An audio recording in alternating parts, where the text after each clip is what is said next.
Атамекен партиясынын лидери Өмүрбек Текебаев менен экс-министр Дүйшөнкул Чотоновдун соттуу ишиндеги негизги күбө Леонид Маевский Москвада камакка алынды. Эл аралык шылуу Маевскийдин камалышы абакта отурган саясатчылар Текебаев менен Чотоновдун ишинин кайра каралышына негиз болуш керек деп саясатчылар, партия лидерлери, саясий эксперттер билдиришүүдө. Мыйзамга тиешелүү жагы бар, анан мындай моралдык жагы бар, маселен. Бул жерде Текебаевдин тарапкерлери, адвокаты Маевскийди тергөөчүсү менен жана ошо күнөө коюп аткан тараптар менен тыгыз байланышы керек. Бизде Кыргызстанда ушундай эпизод болгон. Эгерде ошого байланыштуу иштер тергөөнүн жүрүшүндө чыгып калса, бизден менен кызматташыңыздарды суранабыз деп туруп. Onu жөн калтырганга болбойт. Анткени тергөөнүн ичинде ар кандай маселелер чыгат. Профессор Каныбек Осмоналиев аферист экендиги мурдатан белгилүү болгон адамдын көрсөтмөсү менен кыргыз саясатчысынын абакта жатышы жанын кейитерин айтып, бул кыргыз элине биринчи кезекте бийликке аброй алып келбестигин, иш кайрадан каралып чыгышы керек дейт. Бизден эки кишинин бири делинген атактуу патриот, акылдуу, билимдүү мен деген саясатчылардын астында турган Өмүрбек Чиркешевич Текебаевди ушундай болбогон эле ушундай бир башка мамлекеттин жаранынын болгондо дагы жогоруда айтылгандай ушундай бир шылуун жарандын көрсөтмөсү менен кесилип кеткендиги мени дагы бир жолу жүрөгүмө оорутуп, жүрөгүм канатып отурат да. Өмүрбек Текебаев менен Дүйшөнкул Чотоновдун иши боюнча адвокаттар жаңы ачылган жагдайлар боюнча башкы прокуратурага жазган арызын канааттандырган эмес. Бирок бул иш жалган экендигин, Текебаевдин ишин кайра кароо үчүн жагдайларды четинен тапсабылоорун айтат саясий аналитик Алмазбек Акматалиев. Ушул Атамбаевдин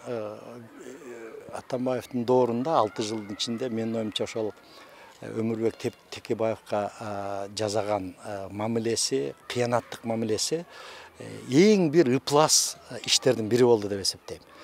Тарыхта бул ошол президентке кара көө бойдон жазылып кала берет. Себеби баягы Кудай бар да, мына кечээ эле ошол Маевский кармалганда дагы фактылар чыгып атат. Эми Маевскийдин көрсөтмөсү менен ошол бул шылуун эме, эл аралык аферист. Муну баарыбыз эле ошондо эле түшүнгөнбүз. Кечөөкү Россияда кармалганы дагы бир жолу тастыктап атат муну. Эми $700,000 мен бир кишиге бергем, атын да билбейм, жөнүн да билбейм, ал башка бирөөнө бергенин да билбейм деген ушуга таянып туруп анан кийин соттогону болуп. Эми мурунку бийликте бул багы эң чоң ыпластык иши. Албетте эми азыркы Маевскийдин кармалганы бул дагы бир жолу Текебаевдин ишин кайра кароо жөнүндө дагы бир негиз. Эми мындай негиздер толтура болуп кетти. Жогорку кеңештин мурдагы төрагасы Ишенбай Кадырбеков Маевскийдин Москвада шылуундук менен кармалышынан кийин президент четте карап турганы туура болбойт деп эсептейт. Кадырбеков Маевскийдин сөзү менен Текебаевди каматып ийип, бардыгыбыз уят болдук деди. Биздин соттун ошондой адамдын даже сот убагында туура эмес айткандарын баарын далилдеп турса дагы, адвокаттар баарын көрсөтүп турса дагы соттоп коюшту дагы. Эми соттоп койгондон кийин жаңы деңгээлдин нерсеси айтылган сөздөрдүн баарын айкылышпай атат. Жаңы деңгээлдин ичинде жаңы карайлы десе прокуратура жок деп туруп алганы таң калтырат.